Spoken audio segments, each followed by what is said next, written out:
Americans to go to Ukraine during this time of war. The State Department has put out numerous travel advisories warning Americans not to travel there and urging Americans to leave immediately if you are. You mentioned the President's the former chairman of the Senate Judiciary Committee. He was involved in the confirmation of Clarence Thomas. There are reports this morning about his wife and her interactions with John Eastman, the attorney who was pushing the idea that Vice President Pence could do something to block the certification, and now the January 6th committee says they are planning to talk to her. Yeah. Does the President have any concern about Justice Thomas continuing to serve on the court, or would he perhaps suggest that he should recuse himself from any cases that come before it regarding January 6th? So that is something that the court has to decide. That is not for us to comment on. I can say this: we have full confidence in the Select Committee, January 6th Select Committee, and it is for them to decide how they're going to move forward on their particular process that they're going through. Does he plan to watch the hearings today or in the coming days? Well, I think he had said this before, and I've said this a couple days ago. He's probably going to catch it here and there. He has a busy schedule. I'm sure folks around him, his senior staff, will update him as needed. Okay, Peter. Thanks, Karine. Why is the President saying that Why is the President saying that inflation is worse everywhere but here? Because what we have seen across the globe, first of all, inflation is a global challenge, as we have said. It is caused by clearly the pandemic, this once-in-a-generation pandemic that we are coming out of, and also most recently the war that Putin started in Ukraine that has caused inflation as we look at food and as we look at gas prices. So if you look at globally other countries, and if you look at where we are economically, when you think about the Group 7, the G7, we are in a much stronger place than we are economically than the rest. And also, I did look globally though. He says that inflation is worse everywhere but here. That's not true. The U.S. has worse inflation than Germany, France, Japan, Canada, India, Italy, Saudi Arabia. Well, so why is he saying that? I think what we are saying is that when you talk about inflation, it is a global thing. And it is not just about the United States. This is something that everyone is feeling because of coming out of a once-in-a-lifetime pandemic, because of the war that Russia has started in Ukraine. Okay, why isn't the President asking oil companies to drill more here in the U.S.? Let me just give you a little bit of a rundown of why we are here. And just, I know his letter was a lot about refining and increasing refining, but that's a lot of oil that comes in from overseas. So why isn't he asking companies to drill more here in the U.S.? Well, hold on. So here we go. So this is where we are. I'm going to give you a little bit of a rundown of why we are here and what's going on and why we wrote the letter. So due to decreased demand at the start of the pandemic, U.S. oil refineries reduced their capacity by more than 800,000 barrels per day. Now that consumers' demand has returned thanks to the President's recovery plan, oil refineries have still not brought refinery capacity back to the pre-pandemic level. So that is the problem, and that is what we're trying to address. At the same time, Putin's invasion of Ukraine put pressure on global supply, and gas prices have gone up by nearly $2 since before the invasion. So President Biden has taken historic actions to elevate this pressure, releasing record amounts of oil from the Strategic Petroleum Reserve and relaying the world to release oil to. That's at 240 million barrels of oil that he was able to do with his partnership.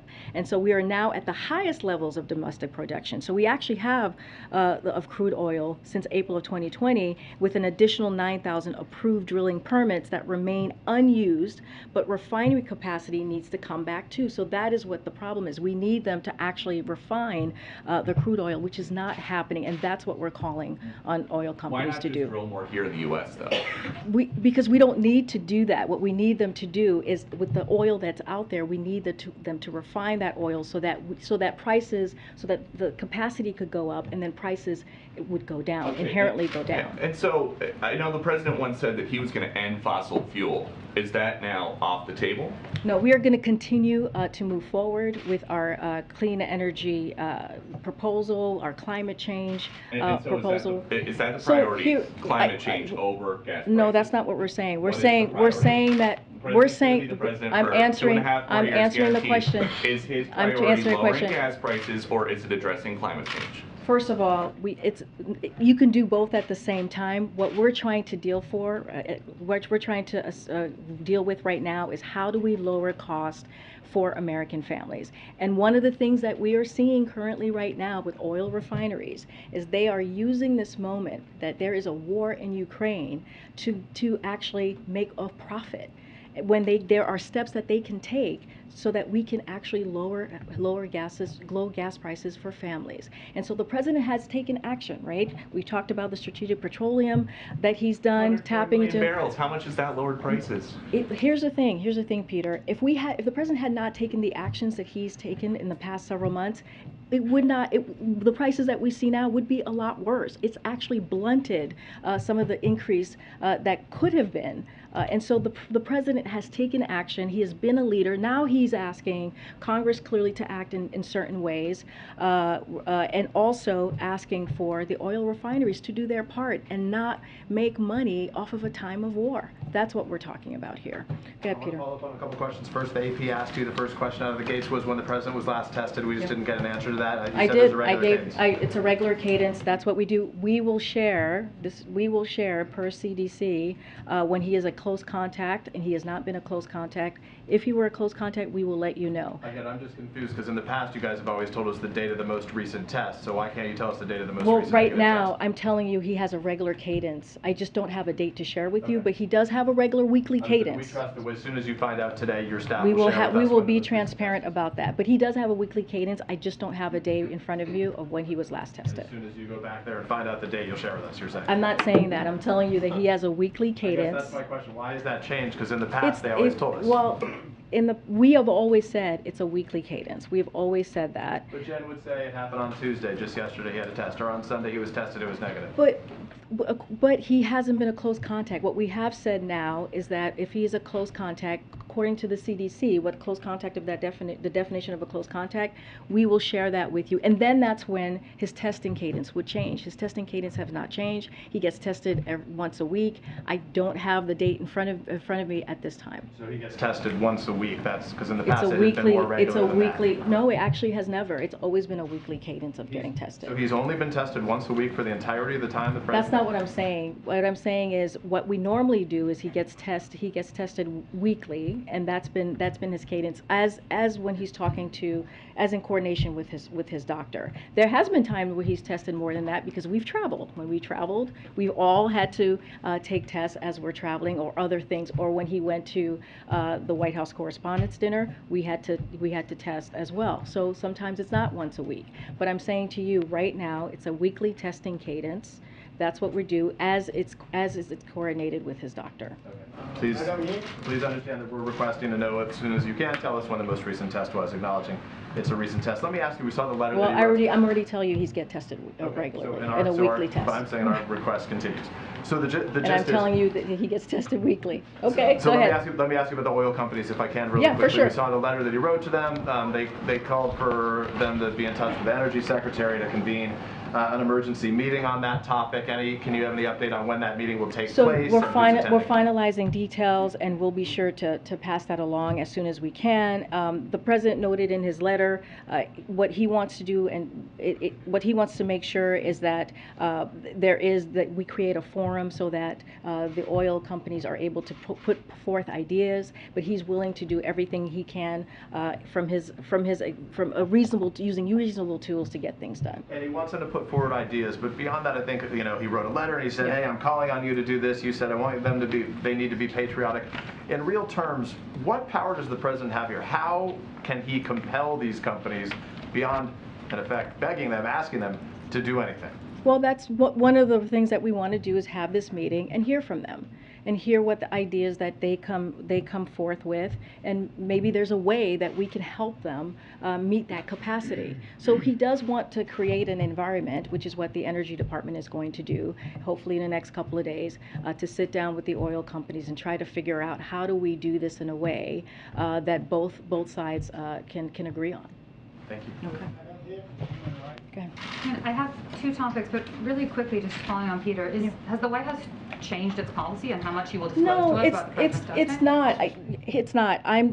I was asked, has he been tested? I'm saying that he gets tested weekly, and that's what we actually have said. I do not have a date when he was tested this week, but he is tested weekly, as it is, in coordination with his doctor. We've always said that. We have always said that he tests weekly. It just seems different than in the past. Well, you're asking me when he was tested. I'm saying that I don't have a date for you at this time. But you're also saying you're not going to share with us the date. Well, because he gets tested weekly, and we have said once if he becomes a close contact, we will share that with you. But if he's not a close contact, then you just know that he gets tested So if weekly. he has not had a close contact, you're not going to tell us the date of his most recent test? I'm telling you, he gets tested weekly. Okay. Why is there Yeah. a notation though for that? That's, I mean, this is okay. definitely Just, different. this is different than in the past. Yeah, I don't get that. We have previously been told when he got his most recent test. I am saying to you, I don't have a date for you right now, but he gets tested weekly. As we've said many times, if he were a close contact, as defined by the CDC, we would update his testing cadence accordingly and share that with you transparently. That's what, if he's a close contact, we will share the date with you. He has not had a close contact, that would change that cadence. Okay, I want to move on. The second is Okay. that we would like All to know right. when he was I mean, tested last. that's what we've been saying for some time now. There are reports the White House is weighing a series of executive actions if Roe is overturned, things like a national health emergency or fighting state efforts to criminalize travel for abortion. Can you confirm these things are under consideration? Are there other actions you're looking at? So the administration continues to explore every possible option in response to the anticipated Supreme Court decision in Dobbs, which would take away women's rights guaranteed for nearly 50 years under Roe v. Wade to make their own choices about their reproductive health. If the Supreme Court overturns Roe, we will need Congress to take action to restore Roe. I don't have anything else to share on that. And the president's meeting yesterday with Schumer and Pelosi, did that yield any new plans on how to fight inflation? And why wasn't this meeting on the president's public schedule ahead of time? It was a private meeting that the president had. We don't advise all the meetings, just like his conversations that he has with members of Congress. I'm not going to go into detail what was discussed, but he has regular conversations with members of Congress. Okay. On housing, Karine, Yeah. Given the rising interest rates for mortgages, can you say if the White House is concerned about housing affordability or a slowdown in the housing market?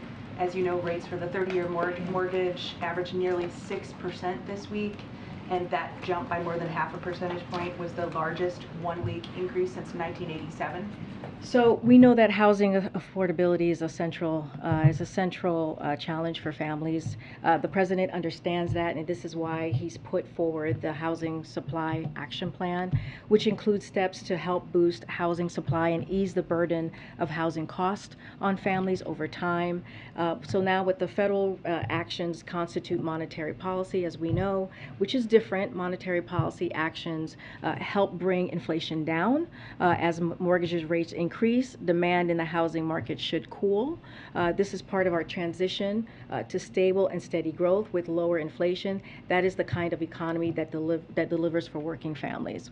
But again, we have that's why the president put forth the Housing Action Plan as well, to help families as much best as he could. Yeah. Karine, I know this has come up a number of times Yeah. in recent weeks. The question about tariffs and when a decision specifically regarding China and exclusions might be made. And I guess I'm wondering, can you give us any sense of sort of what is under consideration and what possible timeline we might be looking at? So we don't have anything to share or preview at this time. It is under consideration. We are discussing this. We just don't have anything for you to share at this time. About what is being considered? No, not at this time. Hey, Karine, not to belabor this too much longer, but can you articulate a little bit when the White House is committing to releasing results of the president's testing? Because it's not only the cadence that we're asking about, it's when the last time he tested negative. No, I understand. And so what I'm trying to say, and this is what This is in consultation with his doctor. The president has a regular testing cadence. We have said before that he tests weekly, and again, as we've said many times, if it were to be a close contact as defined by the CDC, we would update his testing cadence accordingly and share that. We would share what that would look like and be transparent about that. He has not had a close contact. Because he has not had a close contact, we have not changed that cadence, and it's something that happens with his doctor. I do not have a date for you as to when he was last tested. Has he ever tested positive? No, he has not. Not that I know of. We would share that. I think that is something we would share because then that would change his testing cadence clearly if he had a close contact, and so we would share that with you and be transparent about that. We would be transparent about that. Okay. Quickly, I wanted to return to something earlier in the week. You were asked whether the president believed that Crown Prince Mohammed bin Salman was responsible for Jamal Khashoggi's death, and you didn't fully answer that, and I wanted to sort of give you another opportunity on that, but also ask if he disagrees with the U.S. intelligence assessment, which has reached that conclusion. So let me just say this, as we've said many times here, the murder of Jamal Khashoggi was something that many of us around the world took very, very seriously. But I can assure you, but I can say that when the president walked into this administration, when this his first year, he made sure that we had that there was a report. The report was released, and in that report, it had the Khashoggi ban, which is a visa restriction policy. He wanted to make sure that that was out there, and let me tell you a little bit about that. It allows the State Department to restrict visas for individuals who are acting on behalf of a foreign government, use tools of repression against people abroad who criticize their government. This includes those who suppress, harass, surveil, threaten, or harm journalists, activists, or other persons perceived to be dissidents for their work. And we can tell you we've used that ban 70 times. The visa restrictions applies to countries worldwide. And so that was something that was incredibly important for the president to do. And look, when it comes to human rights, when it comes to that type of leader-to-leader conversation, this is a president who's a straight shooter and who will not shy away from having that conversation. So again, we issued an extensive report on Khashoggi's murder, and we instituted that ban as I just laid out, and so that was something that was important for the president to do, and you've heard from him, and he's talked about that. But I'm still not hearing you say yes, he agrees with that assessment that MBS authorized the killing of Jamal Khashoggi. What I can say to you is that again, we issued this extensive report, and we've imposed sanctions or visa restrictions on over 70 Saudi individuals and entities, including the Saudi Royal Guard's Rapid Intervention Force. And as we have emphasized, then it was important to reorient but not rupture relations with Saudi Arabia, and so that was something that was important to do. But we released the report. We've used the ban multiple times. Human rights. The president will not shy away from having those conversations, especially when he is on this trip. But the executive summary of this report says we assess that Saudi Arabia's Crown Prince Mohammed bin Salman approved an operation to capture and kill. And he released the report, right? But this is a report. That assessment? I'm telling you, this is something that the president took very, very seriously, and he released that report. So clearly, he would not release that report if it is not something that he believed in, right? So yes. So, I mean, I'm trying to answer the question. All right. Follow up? Yeah, go ahead. Go ahead. Yeah. Karine, on baby formula, back on May 22nd, Secretary Vilsack said that an abatement of the shortage will be seen within the next 30 days. We're coming up on that 30-day mark. You guys keep announcing regular announcements of these flights that are coming over, millions of bottles worth of formula. But when are American families going to see, this situation resolved, an actual progress where the shelves are full once again, and this problem go away? So, as you know, the president has made this a priority, right? He has used his authorities to make sure that we can do everything we can to help get baby formula on the shelves, and that's what he's done with the DPA that he authorized, which has helped. And I can say that we announced the 7th Operation Fly Formula mission, which will transport. This happened yesterday, which will transport the equivalent of close to 550,000 bottles of Nestle specialty formula from Switzerland to Louisville, some of the most high demand formula in the United States right now. In addition, when working with domestic manufacturers to wrap up production, including by invoking the Domestic Production Act, as I just mentioned. If you look at Abbott, their supplies plan increased production by 25%. Rickett has said it has been able to increase its amount put to the market by 30%. Gerber has said it increased additional supply to the marketplace by 60% since the recall. So we are doing everything that we can, entering into a consent decree agreement between the FDA.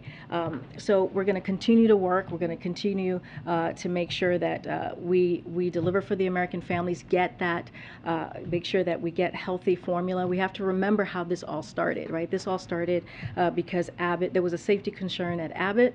FDA acknowledged that, called them out on that, and then they had to shut down their facility in Michigan. And so we have continued to work with them to make sure, and the other manufacturers to make sure that we get as much baby formula as we can, and clearly with the operations that we're doing overseas. If we're coming up to the end of the 30-day assessment that he had said at the end of May, I mean, can you put a time frame on this now? Are families going to be scrambling the entire summer still? I don't have a timeline for you on this, but what I can say is we're doing everything that we can from here to make sure that we get healthy baby formula for American families. We know how hard this is at this time. We know how difficult it is, but we have up production, as I just laid out, working with these different manufacturers. We have brought baby formula overseas. We just had a 7th Operation Fly Formula mission just yesterday, so this has been a priority for this president.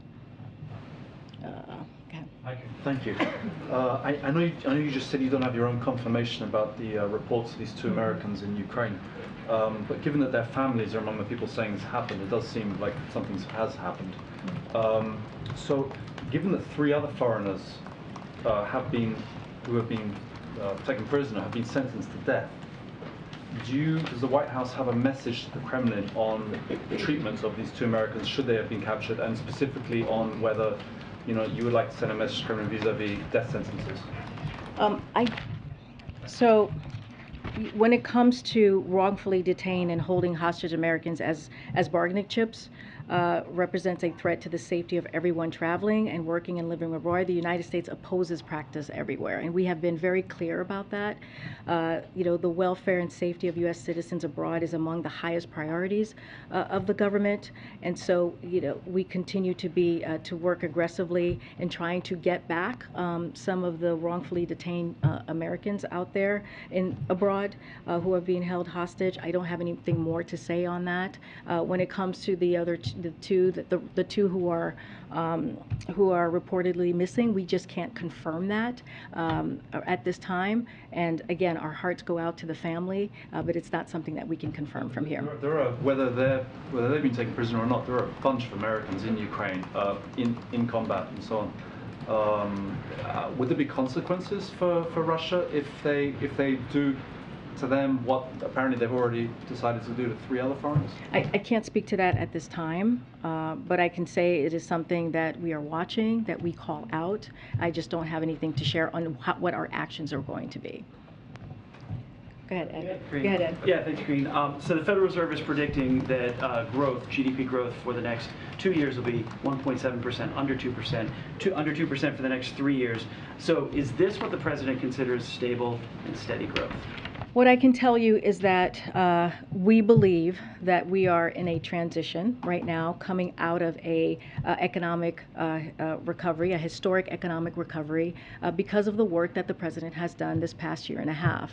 And so we believe that we'll be in that transition. We're going into that transition of stable and steady growth, and we're going to continue to do the work that the president has laid out to lower inflation. And so part of that is letting the Federal Reserve do their part, they have the strongest monetary policies to really deal with this. We're not going to speak to that. We're going to let them be independent. But the way that we're seeing this is we are on a track to have that transition to be in that stable growth. But are you just lowering expectations then? What do you mean by lowering expectation? For the economy going forward, for Americans to expect growth and see inflation come down? Well, what we're saying is that we've had this economic growth, right? We've had this historic growth because of the actions the president took with the American Rescue Plan, the bipartisan infrastructure law as well, and all of the other actions that he has taken when it comes to the economy, which has been very important to meet the moment that we were in a year ago, which we can't forget. There were 20 million people who were on insurance benefit. When we first walked in, 3,000 people a day were dying from COVID. This was a very different time. And now what we're seeing is that transition of that economic growth is going to get more stable. We saw that with the jobs report that came out about 2 Fridays ago. And so that's what we're looking at, and that's what we're seeing. That's what our experts here are looking towards too. And so, but we're also going to continue to try to do everything that we can to lower prices and to lower cost for American families as well. Wait, let me come. I'm so sorry, MJ. Go ahead. Yeah, I'm so sorry. Baby formula Sure. follow-up. The Abbott plant in Michigan has stopped production again because of severe flooding.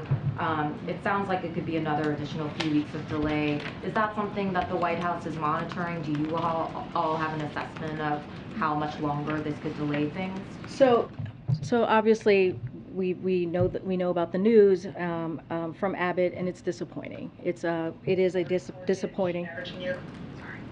Oh, okay. All right, we're going to disregard.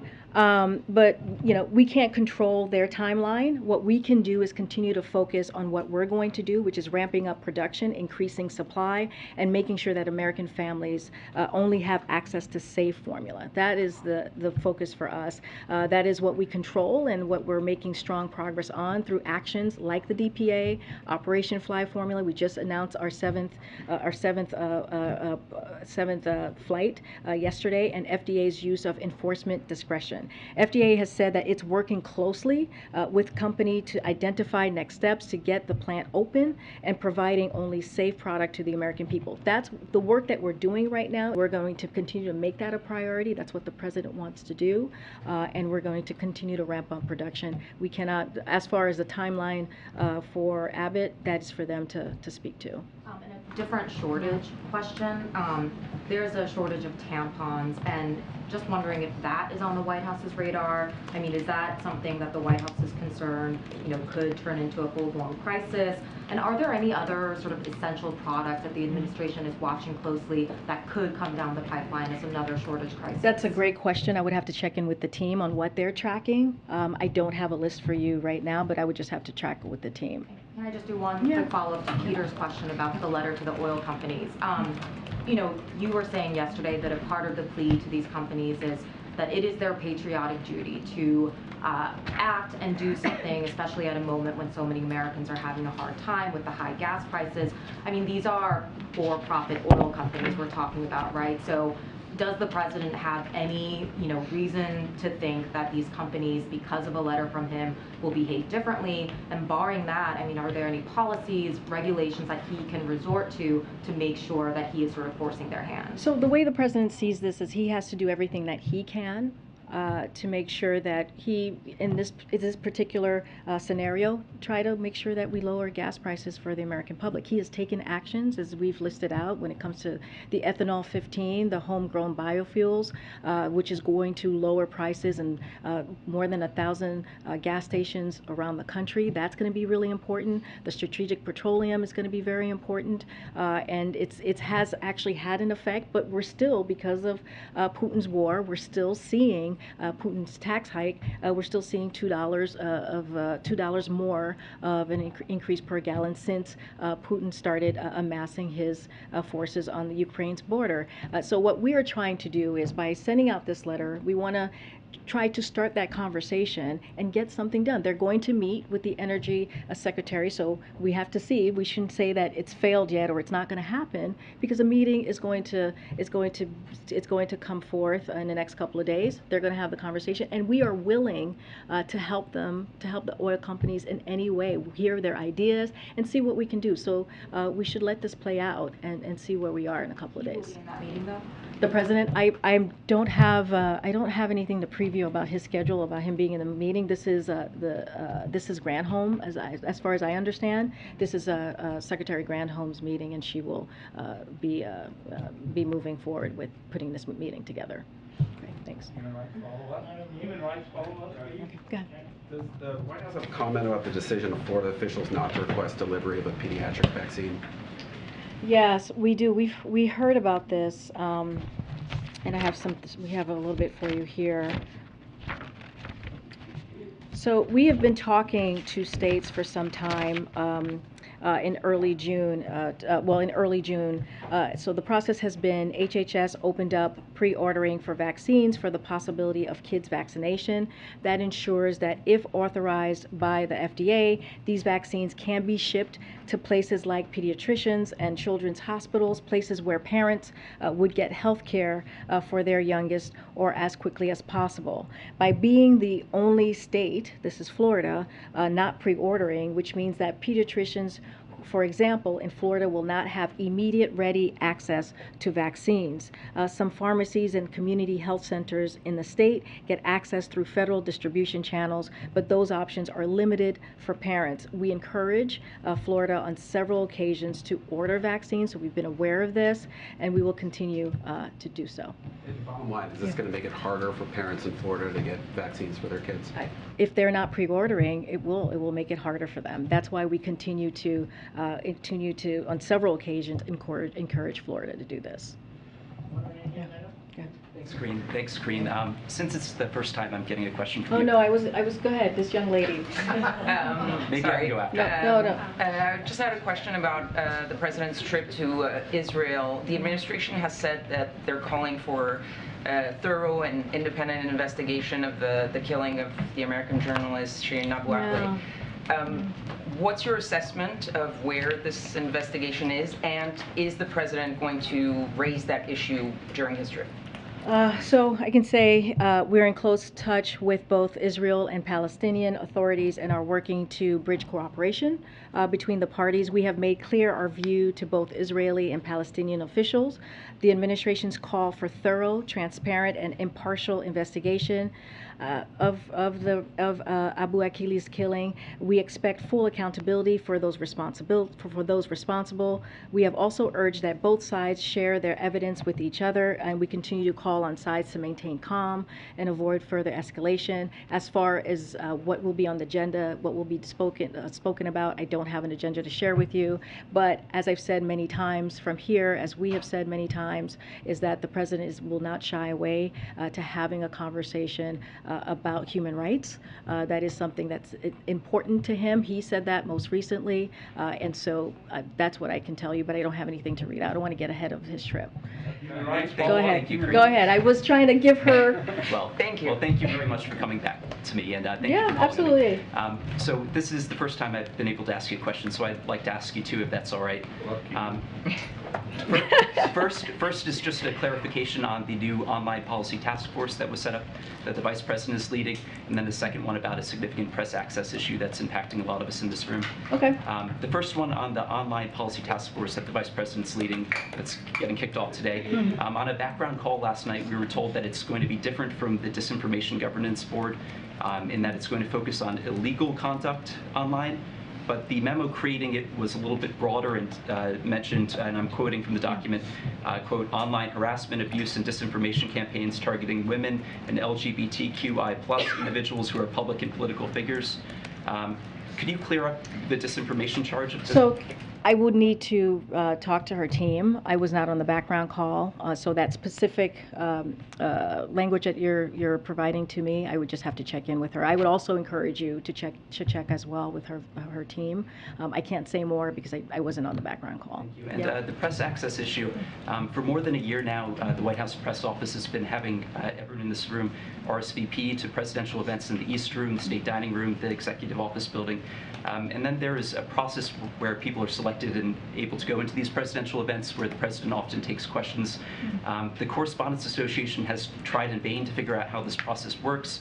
And over time, it has kind of morphed into a bit of a blacklist where certain large media outlets, such as my own, are almost blacklist. Well, I'm just saying I represent the fourth largest newspaper in the country, and I have been selected since November. So can you? That's a jump to a blacklist. But I'm listening. I mean, it's not just me. Certain others. Oh, okay. I didn't realize and that. And the Correspondents Association actually wants this to be done away with. But I was hoping that you could. I know you're new in the position, but perhaps explain how the. Can I look into works? it? Can I look into this? Because I actually don't know what the process that you're speaking of. I think blacklisting is a very strong word to use. We have been, we try to make sure, do our best to make sure that press gets to hear from the president directly. It is important for us. It is important for you all. It's important for the American people. And so that has been a priority. So let me look into this process that you're speaking of.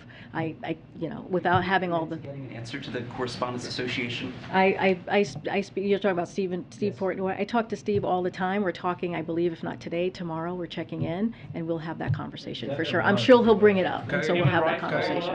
Karine, why do you keep doing this, saying that you will call on people you've never called on, but you don't really call I just called on someone. Go ahead. Karine, You have the last doing question. A great job as press secretary. So, Okay. thanks, appreciate that. So you took a question earlier about Clarence Thomas, and you said it was up to the court to decide. Yeah. And my understanding is not really up to the court to decide; it's up to him to decide. So the question is, well, no, I think the question that I got was, do we think the Clarence Thomas should recuse himself? Is that the question that you're asking? He's in the position of deciding whether he ought to recuse himself. Well, then it's up to him. I'm just saying that I'm not going to comment from here. Really, was what. That's not for me to decide. And just last one on MBS. I mean, is it the White House policy to not publicly identify MBS as being responsible for authorizing the killing of Khashoggi?